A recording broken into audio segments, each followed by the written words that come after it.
All right. Um, Yes. all right. Go ahead. Let's get it. Let's get Okay. into Well the then, stuff. well then, you can still go ahead because I think the first topic is yours for the taking. All right. So, let's start with, recognizing that today is Indigenous Peoples Day. Um, and it's I mean, for so much of my like scholastic and professional career, it's been Columbus Day. Like, do you remember, Wolfman, when you first heard of today, thought of and reconceptualized and re-envisioned as Indigenous Peoples Day? Like, when I did that don't come onto actually. your radar? It certainly wasn't before like very late college, if Hmm. at all during that time. Still, Yeah, like yeah. I think my like undergraduate advisor, as she ended up becoming essentially, Hmm. Dr. Asia Martinez. Shout out to Hughes actually. Um, I think she was probably the first person to introduce me to that as a concept, and Yeah. since then I've like I knew things prior to being introduced to Indigenous Peoples Day. I knew things about Columbus that had already shown me the light, as it were. Yeah. You go to the Taino Museum in DR once, and you know all you need to know, pretty much. Like Hmm. that whole building serves as a monument for our history and how fucked up it is. But yeah, I Hmm. couldn't tell you like when the verbiage entered my realm of Yeah. consciousness. Dude, for me, it was graduate school, 100%. Like, all through Dickinson, this was not a term at all, Mm. at all. And like, there were lots of us who like took issue with Columbus, rightfully so, but nobody was repurposing it or rethink or like thinking of it as Indigenous Peoples Day. Did you ever read And it his was diary Hugh in class, Burnham. like as an assignment? Columbus's diaries? Yeah, Mm-mm. No, dude, I no, feel like I never. read that in like high school, and that Hmm. fucked me up. Like I don't That's know, not I don't know surprising. how and why that was an assignment. I had never, like, no one had ever mentioned that he had a journal or before, Hmm. um, Yeah. where he like documented his experiences raping and pillaging, quite literally. And I had it assigned to me to read in high school, if I remember correctly, and I was like, holy fucking shit, this is ridiculous. And he put it on It's paper. horrifying. It's He horrifying. wrote it down. And I was like, It's why doesn't legitimately everybody read horrifying. this? Why don't we teach, he discovered America, but also Yeah. he fucked up at the same time. Like, Well, he stumbled upon it and then made things terrible. yeah, he got lost and Right. then discovered it for Europe, right? Like, people had been inhabiting these islands and and what we now know as the Americas for like 10,000 years prior to his fucking arrival, and he was lost. And he was lost. And so I didn't come to think more critically about indigenous issues until I met Hugh Burnham in graduate school and started and of course, like, Cuse is on contested land. Mm-hmm. It's on the ancestral land of the Haudenosaunee people, and so like being friends and studying with Hugh Burnham like totally opened my eyes and made me rethink my entire education and obviously called for like a great deal of re-education Yeah. on my end, and now as a teacher, I'm the advisor of two indigenous students, two First Nations kids who who who hold me to account consistently, who graciously offer all kinds of resources and things for me to think about.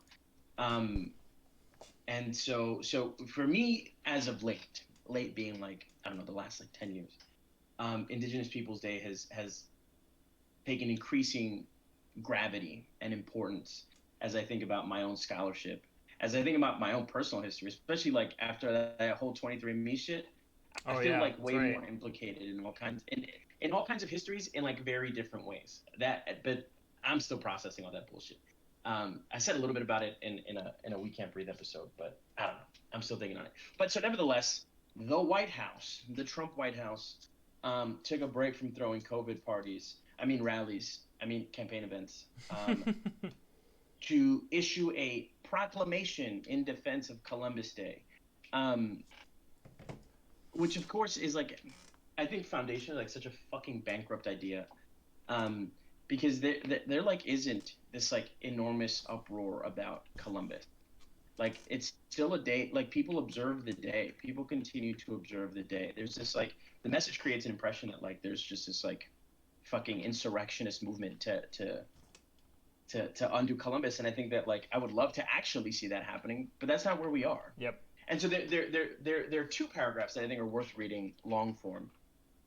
And then using that as kind of a springboard. So this is like the second or third paragraph. Some speechwriter for the White House says, sadly, in recent years, radical activists have sought to undermine Christopher Columbus's legacy. And prior to this, folks, if you haven't read it, they're like encouching Christopher Columbus as like this Italian American hero. Columbus never stepped foot on this like on what would eventually become this country. So, which is bizarre to me. But anyway, we'll continue. Christopher Columbus's legacy. These extremists seek to replace discussion of his vast contributions with talk of failings, his discoveries with atrocities, his achievements with transgressions. Rather than learn from our history, this radical ideology and its adherents seek to revise it, deprive it of any splendor, and mark it as inherently sinister. They seek to squash any dissent from their orthodoxy. We must not give in to these tactics or consent to such a bleak view of our history. Again, Columbus never stepped foot on this continent. We must teach future generations about our storied heritage, starting with the protection of monuments to our intrepid heroes like Columbus. This June, I signed an executive order to ensure that any person or group destroying or vandalizing a federal monument, memorial, or statue is prosecuted to the fullest extent of the law. So here, and I'll say these things, Mothman, and I want to hear your take. I think one, Columbus continues to have like a very salubrious and generous teaching. Like he is not taught as like the genocidal maniac that he ought to be taught as. My ninth graders come into my classroom and their impression is he's an intrepid explorer. He discovered America, and he like documented the lives of these indigenous people, and we're indebted to him forever. And that really is their conception. And I spend the second unit of the year on Native genocide, resistance, and dispossession, unpacking and undoing all of that history, and sort of reteaching and refiguring Columbus. And it's not to vilify, it's to be truthful, it's to be honest. And then I can't help but read this piece about monuments and think about Trump's insistence that we defend Confederate monuments, which have always gone up as a form of backlash, as response to gains made by Black people in this country. And so there's like a confluence of indigenous and Black issues here that's afoot. And this veneration of Columbus, I think, ties us, of course, to like Western chauvinism. And this, of course, totally plays into like the ideology of groups like the Proud Boys. But more than anything, looks to prevent us from being honest about our place in the history of European empire and our role in genocide and dispossession, the ramifications of which we live with today. This shit is an ancient history. And so the White House presents us with this like generous reading, with this like call to feel like kinship with Columbus, and it's at odds with history. And I think what it's tasking us with doing is insidious at best. There's so much to unpack there, right? And I think that you phrase it really well by talking about the relearning and reteaching approach. Part of why there is so much difficulty with conveying the reality of Columbus and what his contributions, with heavy quotation marks, to American history were, is because it's not taught properly in the first place. Were there more emphasis on articulating objective fact rooted in evidence and not pretending that he was anything other than, as you so astutely suggested, a genocidal maniac, right? There wouldn't be a need for anyone, yourself or otherwise, to have to engage in this process of deconstructing people's knowledge in spite of statements like this from the commander in chief, from the office of the president and the White House, right? That are reifying these poorly conceived misconceptions about history. You wouldn't have to be doing that work because it would be taught properly in the first place. In the same way that we don't teach any history about the U.S. accurately, none of it, not a single iota of American history is taught to the full extent of truth in any capacity anywhere in this country. This is something that comes up in my classes when I talk to my students about it, and I make comparisons about how they've learned history. Time and time again, I have a couple students from the South, a couple students from the Southwest, a couple students from the Northwest, and they're like, that's what you learned in history class? And they're like, yeah. And they're like, we didn't learn that. We learned it completely differently. And I'm like, this is exactly the problem. You all end up coming to the same institution of learning with completely different concepts of different portions of history. And it skews your perception of reality. And then you have, radical idealists and critically insane people like the president. I feel no shame in saying that, right? Who just play up the same nonsense, despite the fact that we know better, right? And for me, it begs the question of why fight against reality, right? Like, and this was actually just recently a talking point, I think on the Daily Show, leading up to Indigenous Peoples Day, and Italian Americans talking about how much vested interest they have in the protection of Columbus's legacy, how much they look to him as that image of success and conquest that allows them to take pride in their American identity, right?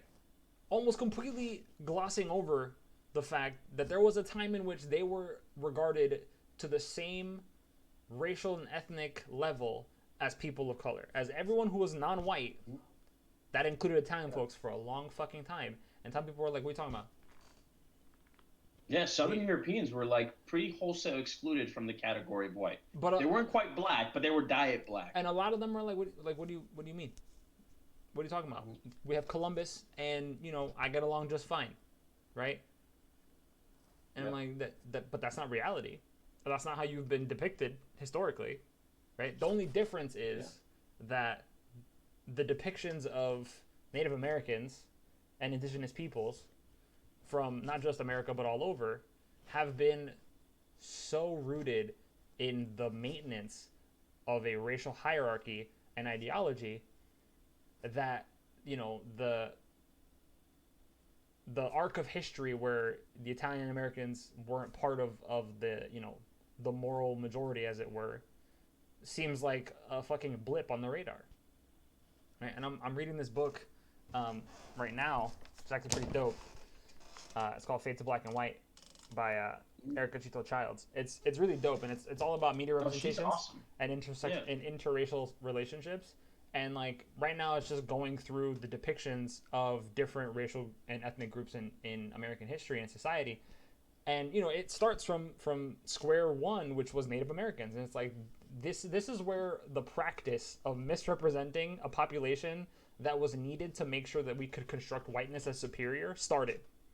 This was the beta group, not maybe even the alpha test before they launched the beta with black folk.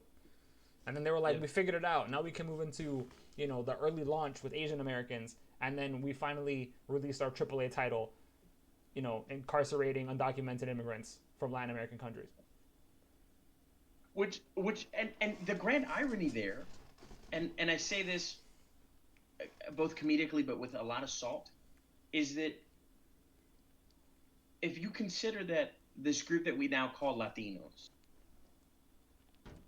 are overwhelmingly tied to the indigenous people of this continent, of this landmass that we call the Americas, right? It's like in this like sickening way we've come full circle, right?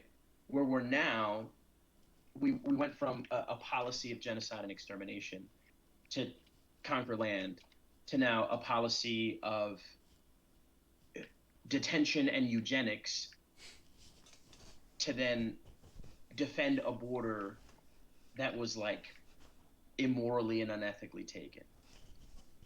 Um, and like it's sort of like a repetitious history that in some ways like feels like farcical. Like it's like on some level you have to laugh, and then it's totally sickening, right? When we consider like there was a recent story about an indigenous woman being left to die in a hospital, um, and her caretakers and nurses like laughing and ridiculing her. That was a push notification on my phone, and it has not made its way anywhere in major news media. Mm. The stories of hysterectomies of Latino women incarcerated on the border was a blip for 12 hours, and no one's talking about it. That buried so deep. So deep. And again, right, like when we consider, like if we start thinking of Latinos as not immigrants, but indigenous people, mm-hmm. right? That changes how we have to tackle these issues. That changes how we have to tell this story. And dude, and I think part of the challenge here too, in terms of like the stories we tell and how Columbus figures in like narratives of belonging, I think it's invariably tied to this story of like what I call the extinction narrative. There's this, even when we talk about indigenous people, we reproduce this story of like the Native Americans were like the flora and the fauna of the American continent, that they were like the buffalo, and they just happened to be extinct, right? And so we think of indigenous people as like literally an extinct species. They're no longer here. Their issues don't matter. Why do we talk about them outside of the context of history, where they appear and have dinner with these white folk, and then they're somehow mysteriously, magically gone, and we have this like beautiful continent all to ourselves, and there's no cost to us. And I think this piece about teaching, Herbie, and I'd be curious to hear, because you teach the writing intensive 101, right? Yeah. Have you taught any electives? No, I haven't actually. Depressingly. So like when I teach race, and I'd be curious to hear what your experience is when you get a chance to teach an elective. Mm-hmm. When I teach the race and ethnicity course, I spend the first 5 weeks convincing these kids to suspend disbelief. Right? If I come into that class that first day and I say race is a salient social force in this country that conditions life chances of every single person who lives here, I get some dumbass freshman in the front row who just goes, no. Yep, every time. I'm like, okay, Bobby, you just graduated from high school. The fuck do you know? But right, like that's the tall order, is like getting these kids to suspend disbelief, and you spend so much time getting them to just let that guard down, to take seriously for a moment that the history that they have been taught is bankrupt, is not only like factually inaccurate, but steeped in these like immoral and unethical like political projects. I went to college and I had friends from the South who learned the Civil War as the War of Northern Aggression. Mm. I graduated in 08. I'm not that old. And it's funny that the one of the final paragraphs from this memorandum reads, I have also taken, and I here of course is Donald J. Trump, I've also taken steps to ensure that we preserve our nation's history and promote patriotic education. I don't know how that doesn't sound like propaganda to people. Mm. In July, I signed another executive order to build and rebuild monuments to iconic American figures in a national garden of American heroes. In September, I announced the creation of the 1776 Commission, which will encourage our educators to teach our children about the miracle of American history Eek. and honor our founding. Eek. What? It makes the founding of this country sound like this bloodless boon. And the price paid was paid in lives taken, in indigenous lives taken. The fucking miracle of American history. Yeah. It's fucking bonkers. And he goes on.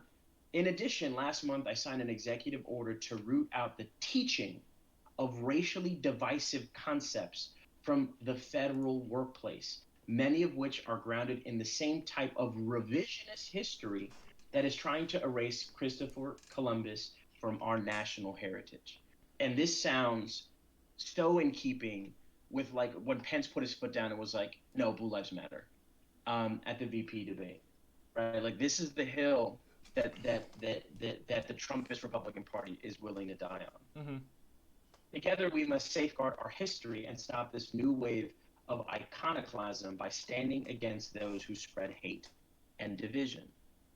And my worry here, Herbie, is not that like there's a traditionalist conservative take on American history and like a liberal revisionist one, but rather that like we're not even challenging like historicity, right? We're not talking about how history is constructed. That's an interesting conversation.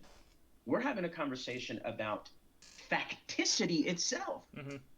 We're not even talking about like how do the facts line up to create history. It's what constitutes a fact in the fucking first place. Yep. I mean, we're teaching a history where the founding of this country is a fucking miracle. Like that necessitates the erasure of indigenous history. That's why fucking Indigenous Peoples Day is so important. So by this logic written in this statement, would something like both institutions that I work for and have worked for, whenever there is a event of any flavor, there's always a land acknowledgement, because where I live in Connecticut is very much not any American person's land, except for those indigenous folk who were here before everybody else was. And so there is always a land acknowledgement made. Would that fall under the category of this same sort of hate and division by virtue of not teaching and promoting patriotic education? These are like major institutions and bastions of learning, and they're like, by the way, we wholeheartedly believe that we have to make this acknowledgement at all times, right, to sort of combat that erasure. How then does a student reason those two things together? How do they have their institution acknowledge the existence of indigenous folk and then have their government tell them that we need to do everything in our power to pretend that they didn't exist and that this land tract was just waiting for us when we got here? Yeah, I mean, I don't know how like Trump acolytes wouldn't look at a land acknowledgement, which really is like the bare minimum. Yeah. Right. It's like our bad. Right. Like it's such a low hanging fruit. I don't know how. I can't imagine, given the tenor of this memo, how that wouldn't rub Trump acolytes the wrong way. Right. That it's revisionist. That, I mean, and the thing is that like I don't know how it like to name, like in our case, that I live on the ancestral land of the Lenape people. That's not revisionist. It's like that's just objectively true. I don't have to revise anything. I'm just like excavating something that we've intentionally buried in order to tell the story of American exceptionalism. But I feel like that's the challenge here, right? Like messages like this put us in such retrograde that we would have to start then defending the very little that we already do. Mm-hmm. Because can you imagine if we decided, and here I'm riffing off of a conversation I had with a colleague, Kevin. You know, like what if we said like we're gonna reserve X number of seats on the board of trustees for like representatives of the indigenous nations whose land these institutions sit on, and they will be stakeholders and decision makers. What if my school opened like a Lenape studies program and endowed it with money, right? Like there's so many, like you could look, right? Like you take the land acknowledgement and you can go in a really radical direction, right? But when this takes issue with the bare minimum, we can't even push for more radical moves. right? And in a moment where we've got like Common Core and all this other stuff that's Right. like Yeah. been proven to be deleterious to the teaching of history, this whole patriotic education stuff, like it sounds dangerous, man. It's bad. I think you're right. Case in point, And Happy Indigenous Peoples Day. Um, bare minimum is don't be a dick about it. Don't uh, don't commodify it on Halloween. Go out and do some sort of supporting. Go watch the documentary Gather. It was produced by Jason Momoa, who is of native descent from Hawaii, and talked all about repossession of the culture of growing food naturally, the way that indigenous peoples did, and how they had been taught to disassociate with those practices because they were savage and uncultured and all this stuff. Go watch that and donate proceeds to their charities. That's a good use of your fucking time. It's only an hour long, hour and like 10 minutes. you heard it here first.